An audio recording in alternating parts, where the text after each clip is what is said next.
الله من الشيطان الرجيم. بسم الله الرحمن الرحيم.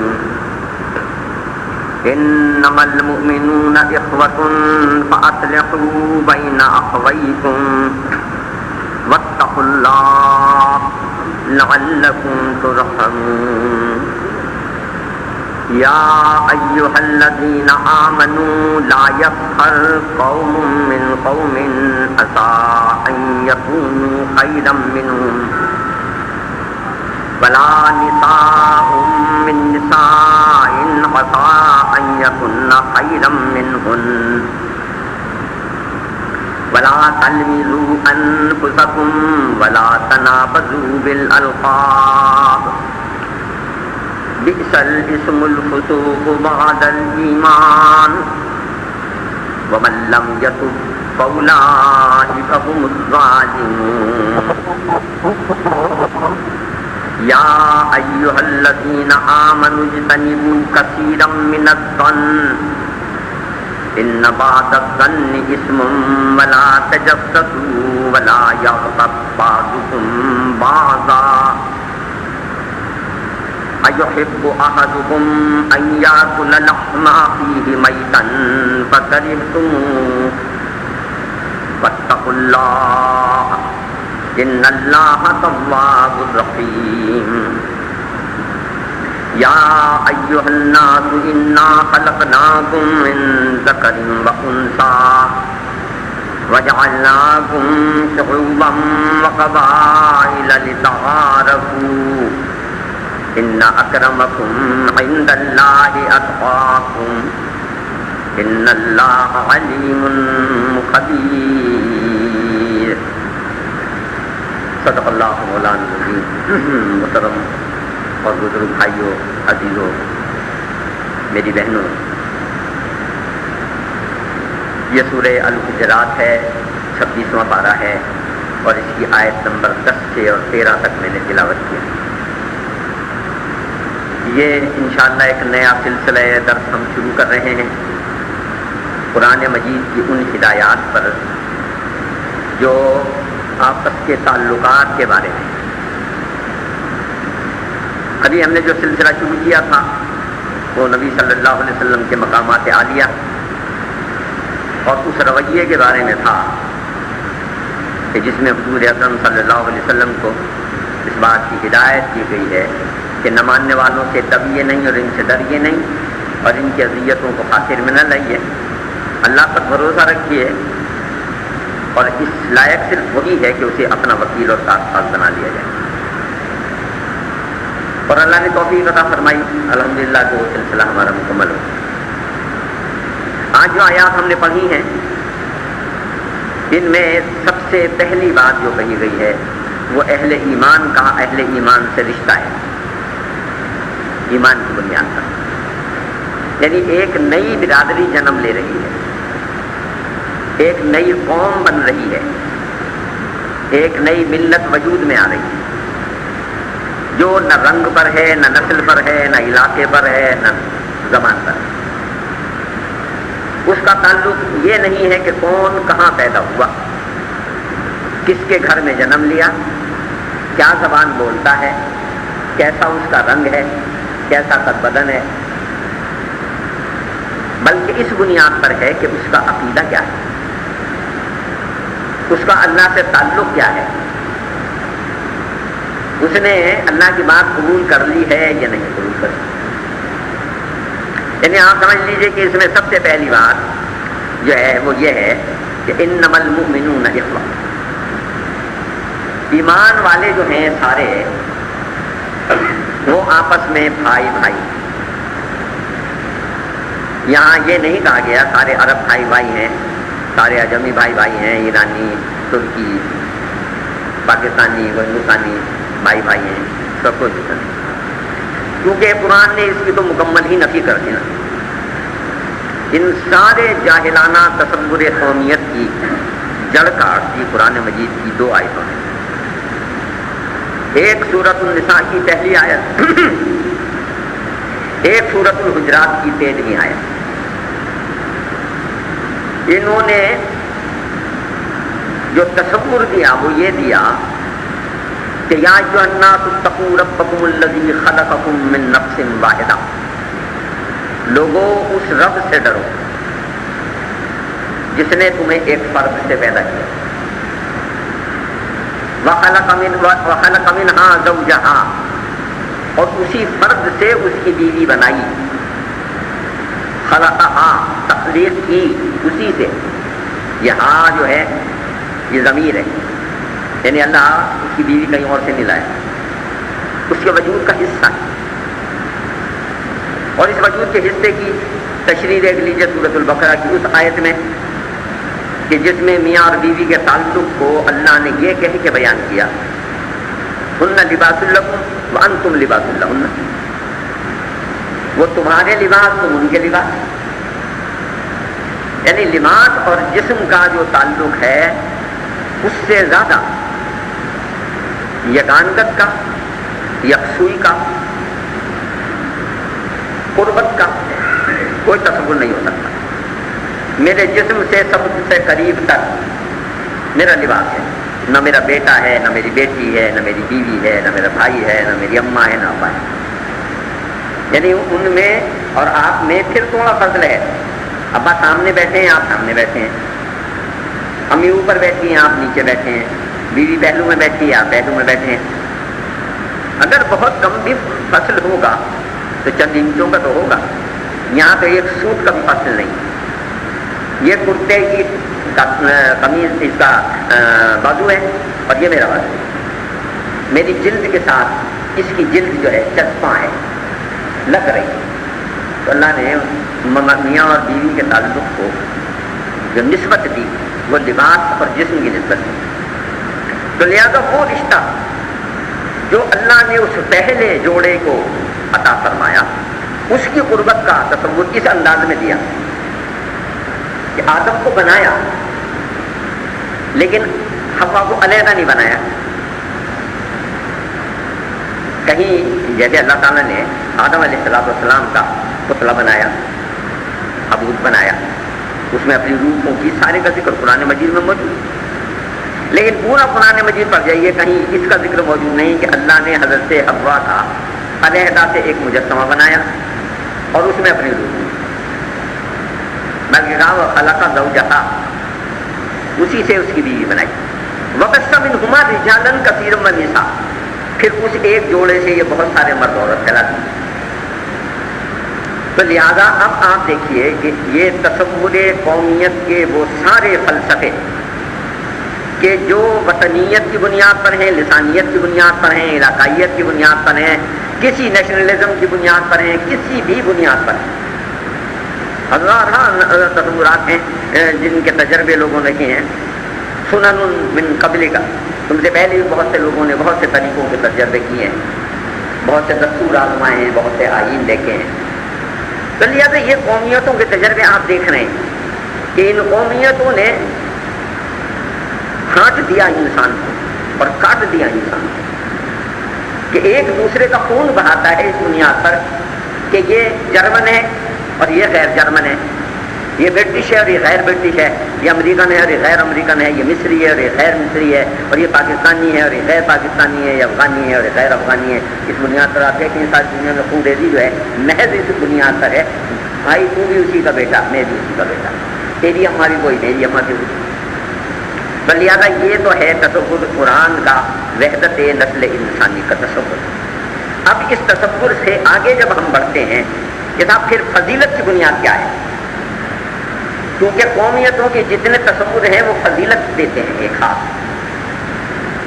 نیشنلزم جو ہے وہ یہ فضیلت دیتا ہے کہ میری نیشن جو ہے، میری قوم جو ہے یہ سب سے اعلیٰ قوم ہے۔ برہمن کہتا ہے میری قوم اعلیٰ، راجپوت کہتا ہے میری قوم اعلیٰ، کھتری کہتا ہے میری قوم اعلیٰ، ویش کہتا ہے میری قوم اعلیٰ۔ یہ تصور اس بنیاد پر ہے کہ میری قوم اعلیٰ، جب میری قوم اعلیٰ تو پھر سارے ادنا، اس لیے میرا حق سب سے برتر، باقیوں کا کوئی نہیں۔ قرآن نے اب اس تصور کو آگے بڑھایا کہ بھائی پہلی بات تو یہ سمجھ لو کہ بیٹے سارے آدم کے، اولاد ساری حوا کی، تمہاری رگوں میں جو خون دوڑ رہا ہے یہ وہی خون ہے جو آدم سے چلا ہے اور ایندم تک آ گیا ہے، اور ایک ہی شکم مادر ہے جس سے ہوتے ہوئے تم آ رہے ہو. یصورکم فی الارحام کیف یشاء، جیسا چاہا تمہیں تمہاری ماؤں کے پیٹوں میں بنایا ہے ہم نے. اور وہ جو تمہاری ماؤں کے پیٹوں میں بنایا وہ پہلے پیٹ سے بنتا چلا آ رہا ہے. سورہ اعراف میں اس کی وضاحت کر دی کہ ہم نے سارے بنی آدم کی پشت سے اس کی ساری نسل نکال کے اکٹھی کر دی میدان الست میں، تاکہ مجھے اس بات کا اقرار لیں کہ تم کون ہو اور ہم کون ہیں. الست بربکم، میں تمہارا رب نہیں ہوں؟ قالوا بلا، کہا جی ہاں ہمارے رب. آپ نے دیکھا کہ یہ تو تصور قومیت کی بنیاد کھائی اسلام. اور اب ایک نیا تصور قومیت دیا. وہ جو نظریہ ہے تصور قومیت کا اسلام کا، وہ نسل اور رنگ کی بنیاد پر نہیں بلکہ وہ نظریے کی بنیاد پر ہے. اسی لیے آپ لفظ بولتے ہیں مسلمان قوم کے لیے. یہ قوم کا لفظ میں مسلمان قوم کے لیے رواج عام کی بات سمجھانے کے لیے کہہ رہا ہوں. میرے ایمانیات میں مسلمان قوم نہیں ہے اور آپ کے ایمانیات میں بھی مسلمان قوم نہیں، کیونکہ قوم تو یا علاقائیت سے بنتی ہے یا رنگ اور نسل سے بنتی ہے. ہم مسلمان ملت ہیں اور ملت نظریے سے بنتی ہے، کیونکہ یہ ملا یملا سے ہے. املا کا لفظ آپ اردو میں بھی بولتے ہیں، لکھنے کے معنوں میں استعمال ہوتا ہے نا. یہ ملت اسی کا سمجھ لیجئے مخرج ہے، یہ اسی کا مصدر ہے، وہیں سے یہ بات نکلی ہے. اس کا مادہ جو ہے وہ ملا یملو ہے. یعنی ہم نظریاتی قوم ہیں، ہم تعلیمی قوم ہیں. ہم جو ہیں وہ ایک نظریے کی بنیاد پر وجود میں آئے، اور وہ نظریہ یہ ہے جسے محمد رسول اللہ صلی اللہ علیہ وسلم نے خطبہ فتح مکہ کے موقع پر ان سارے لوگوں کے سامنے جو اسی نظریے پر فضیلتوں کی پگڑیاں باندھے ہوئے تھے، فضیلتوں کی اور بڑائیوں کی دستاریں باندھے ہوئے تھے، امامے باندھے ہوئے تھے. کہ ہم کون ہیں؟ ہم قریشی ہیں، ہم ہاشمی ہیں، عدنانی ہیں، مضری ہیں، اسماعیلی ہیں، ابراہیمی ہیں. یہ ساری پگڑیاں سمجھ رہی ہیں فضیلت کی. حضور نے فرمایا الحمدللہ الذی اذھب عنکم عیبۃ الجاہلیۃ وتکبر آباءہا. ساری تعریفیں اس اللہ کے لیے ہیں جس نے تم سے باپ دادا کی بڑائی اور تکبر کی نجاست کو دور کر دی. یہ جو باپ دادا کا نام لے کے تم اپنی بڑائیوں کے ڈنکے پیٹتے تھے، نعرے لگاتے تھے، ہم بڑے ہیں، قریشی ہیں، ہم بڑے ہیں کہ ہم ہاشمی ہیں، مطلبی ہیں، اموی ہیں، شمسی ہیں، ادبی ہیں، تیمی ہیں. کہا یہ نجاستیں تھیں، یہ گندگی قرار دیا رسول اللہ صلی اللہ علیہ وسلم. خدا کا شکر ہے کہ آج اس نے یہ گندگی تم سے دور کر دی. اب تم کیا ہو؟ الناس رجلان، لوگوں کی دو قسمیں ہیں. یا ایھا الناس الناس رجلان، یہ لوگوں آدمیوں کی دو قسمیں ہیں. ایک قسم کیا ہے؟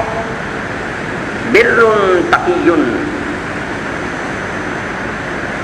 ایک قوم وہ ہے جو اللہ سے ڈرنے والی ہے اور نیکی کرنے والی ہے. اور دوسری قوم ہے فاجر شقی، دوسری قوم وہ ہے جو نافرمان ہے، بدکار ہے، بدمعاش ہے، بری ہے، خدا کی نافرمان ہے، اور یہ بدبخت ہو. یا الناس الناس رجلان، بس لوگوں کی دو ہی قسمیں. تو تم کون ہو؟ پھر آگے اس کی وضاحت کر.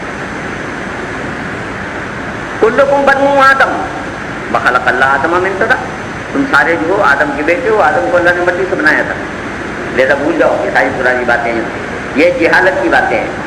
ایک دفعہ جہاد اور غزوے سے واپس آتے ہوئے سرکار دو عالم صلی اللہ علیہ وسلم مدینہ منورہ کے قریب پہنچے تو دو آدمیوں کے درمیان تھوڑا سا جھگڑا ہوا. ایک انصاری تھے، ایک مہاجر تھے. تو انصار میں سے کچھ حضرات جو جھگڑا بڑھانا چاہتے تھے، یعنی منافقین کا ایک گروہ مدینے میں موجود، وہ جھگڑے کو بڑھانا چاہتا تھا. تو اس نے یا ایھا الانصار کہہ کے آواز لگائی. نبی صلی اللہ علیہ وسلم تک بات پہنچی، کہنے لگی یہ جہالت کی خوشبو تک ابھی تک گئی نہیں تم میں سے، یہ جہالت ہے. آئے میری برادری والوں، آنا مجھے بچانا ہے، مجھے مار رہے ہیں. ہماری ایک ہی برادری، اور وہ برادری ہے مسلمان برادری، مسلم برادری، صاحب ایمان برادری. تو بات کو کہ ہم معاشرتی اور آپس کے تعلقات کی بات جو یہاں آئی ہے اس پر گفتگو کریں گے، لہٰذا میں بنیادی باتیں جو ہیں اس سلسلے کی وہ آج آپ کے سامنے رکھتے ہیں. تو فرما دیا گیا کہ انما المؤمنون اخوہ. اب یہ جو ایمان کے ناطے سے انسانوں کی ایک برادری نے جنم لیا ہے کہ اس میں نسل کٹ گئی، علاقہ کٹ گیا، خاندان کٹ گیا، سب کچھ کٹ گیا. اور بدر کے میدان نے اس کی عملی شہادت دے دی، احد کے میدان نے اس کی عملی شہادت دے دی کہ ابو بکر صدیق رضی اللہ تعالیٰ عنہ کے بیٹے حضرت عبد الرحمن ان کے مقابلے پر بدر کے میدان میں محمد صلی اللہ علیہ وسلم کے جھنڈے تلے ابو بکر صدیق اور ابو جہل کے جھنڈے تلے عبد الرحمن. محمد صلی اللہ علیہ وسلم کے جھنڈے تلے حضرت عمر فاروق اور ماموں ہشام ابو جہل کے جھنڈے تلے. تو محمد صلی اللہ علیہ وسلم یعنی محمد ابن عبداللہ صلی اللہ علیہ وسلم اللہ کا جھنڈا اٹھائے ہوئے اور چچا باز ابو جہل کے ساتھ. یہ سارا منظر بدر کا آپ سامنے رکھ لیں اور پھر دیکھیں کس کے مقابلے پر کون ہے اور کس کے ہاتھوں کون مارا گیا اور کس کے ہاتھوں کون گرفتار ہوا. حضرت عمر فاروق رضی اللہ تعالیٰ عنہ کا ماموں ہشام حضرت عمر کے ہاتھوں ہی قتل ہوا ہے بدر کے میدان میں. اور جب بدر کے بعد حضرت عبد الرحمن ابن ابو بکر صدیق رضی اللہ تعالیٰ عنہ ایمان لے آئے تو ایک دن باتوں میں ذکر آ گیا. کہنے لگے ابا جی بدر کے میدان میں 3 دفعہ میری تلوار کی آپ صد پر آئے. ابا سمجھ کے چھوڑ دیا کیا میرے ابا ہیں اس لیے ہاتھ نہیں اٹھا آپ پر. حضرت ابو بکر صدیق بڑے حلیم الطبع آدمی ہیں، غصہ نہیں آتا. حضرت عمر فاروق رضی اللہ تعالیٰ عنہ تو بڑے گرم مزاج آدمی ہیں، لیکن تھوڑا سا جلال آ گیا حضرت ابو بکر صدیق کو. کہنے لگے بیٹے خدا کی قسم تو ایک دفعہ بھی میری تلوار کی زد سے نہیں آیا ورنہ بچ کے نہ جاتا. کیونکہ عبد الرحمن لڑ رہا تھا لات کے لیے، حبل کے لیے، عزا کے لیے، خاندان کے لیے، نسل کے لیے، علاقے کے لیے، بستی کے لیے، وطن کے لیے. اور ابو بکر صدیق لڑ رہا تھا اللہ کے لیے. سورہ نساء میں اللہ تعالیٰ نے یہ بات بھی کہہ دی، اس انداز سے کہہ دی کہ الذین یقاتلون فی سبیل اللہ. وہ اللہ والے جو ہیں نا، یہ ایمان والی قوم جو ہے یہ صرف اللہ کے لیے لڑتی ہے.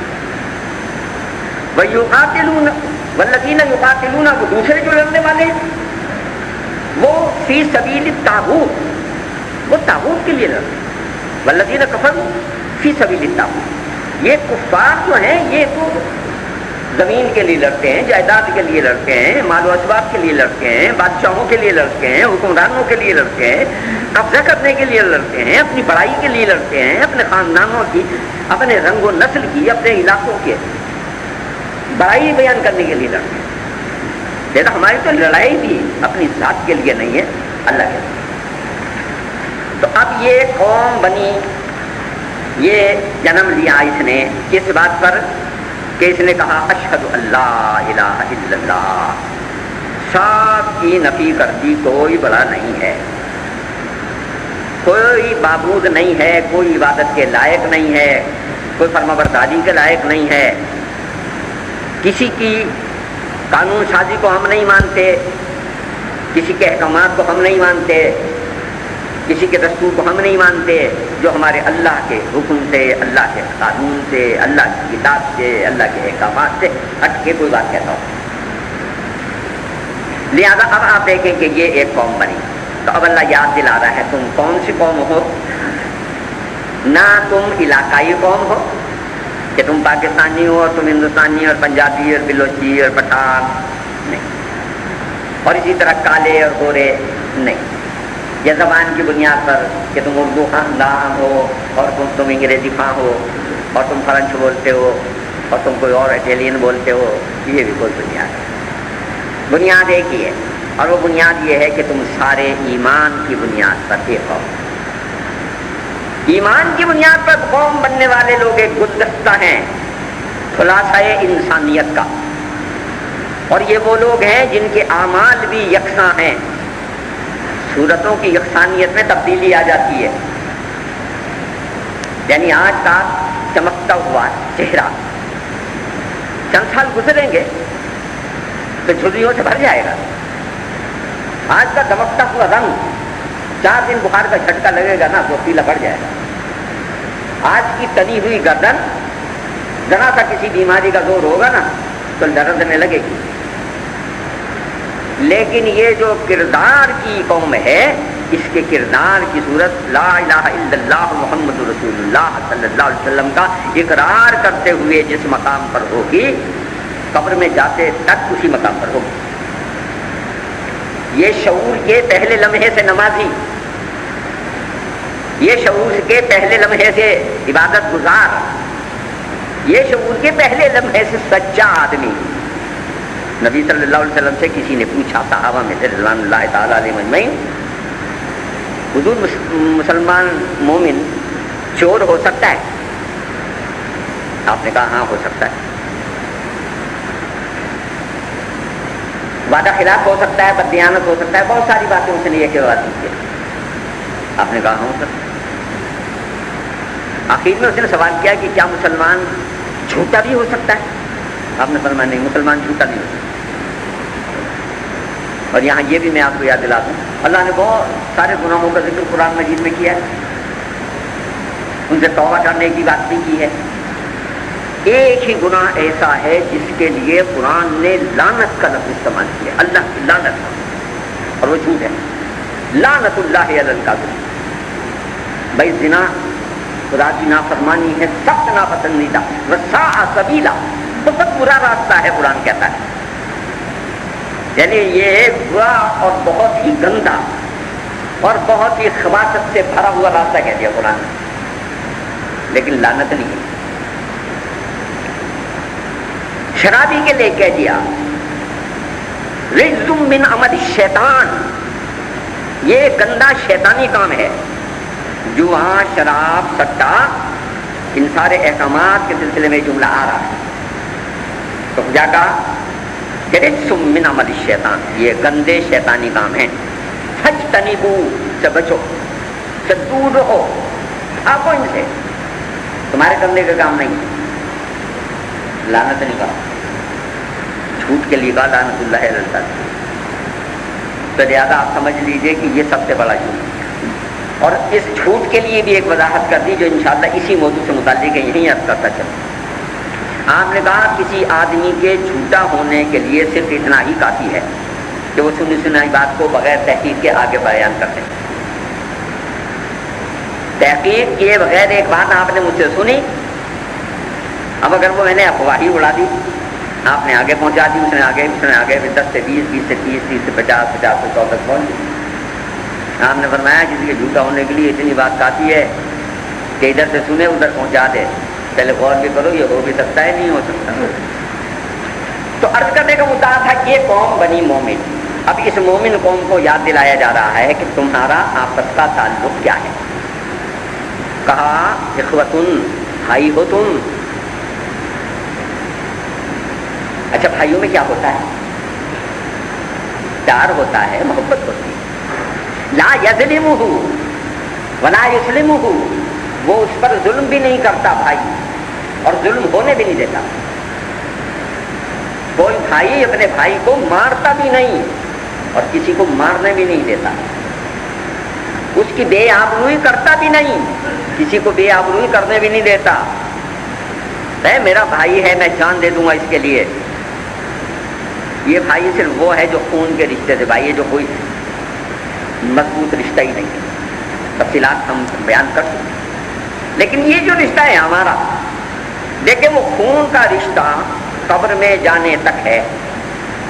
قبر میں جانے کے بعد خون کا رشتہ ختم ہے، کیونکہ جب ہم حشر کے میدان میں اٹھیں گے تو ہر آدمی اپنے عقیدے کے مطابق اٹھے گا، خاندان کے مطابق نہیں اٹھے گا. یصدر الناس اعمالهم، لوگ متفرق حالتوں میں پلٹیں گے. اپنے اعمال دیکھنے کے لیے جو آئیں گے تو جماعت کی صورت میں نہیں آئیں گے، خاندانی اور گروہی صورت میں نہیں آئیں گے، بلکہ علیحدہ علیحدہ آئیں گے، ہر آدمی اپنے لیے آئے گا. تو اب آپ سمجھ لیجیے کہ قبر تک تو رشتہ وہ جو رشتہ ہے خون کا، اور قبر کے بعد سے لے کے حشر تک، اور حشر کے لے سے میزان عدل تک، اور میزان عدل سے لے کے جنت تک جو راستہ ہے وہ ایمان کا راستہ، یہ کہیں منقطع نہیں ہوتا. تو تم ہو سارے بھائی، ہر لمحے یہ یاد رکھو کہ یہ تمہارے شانے سے شانہ ملا کے جو کھڑا ہے یہ تمہارا بھائی ہے. وہ بھائی پکا بھائی نہیں ہے، یہ بھائی پکا بھائی ہے. ایک حدیث ہے، نبی صلی اللہ علیہ وسلم ارشاد فرماتے ہیں کہ قیامت کے دن کچھ لوگ ایسے ہوں گے کہ ان کے سروں پر سورج سے زیادہ روشن تاج جگمگا رہے ہوں گے،